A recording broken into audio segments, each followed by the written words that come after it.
کیونکہ بحیثیت مسلمان یہ ہمارا عقیدہ ہے، یہ ہمارا ایمان ہے کہ جو فرمان رب کائنات کی ہو، جو فرمان رسول خدا کی ہو، یا جو بات صحابہ کرام کی پاک زندگی سے ثابت ہوتی ہو، جس بات کے لیے، جس فکر کے لیے، جس سوچ کے لیے ثبوت دینی لٹریچر سے ملتی ہو، وہی قابل قبول ہوگی۔ اس کے علاوہ ہمارا اس سے کوئی سروکار نہیں کہ دنیا کے پلاس پر دنیا کے دانشور کیا کہتے ہیں،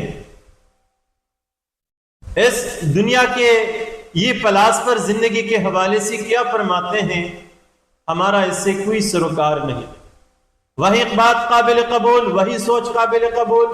وہی فکر قابل قبول ہوگی جس کے لیے ثبوت قرآن و سنت سے ہو۔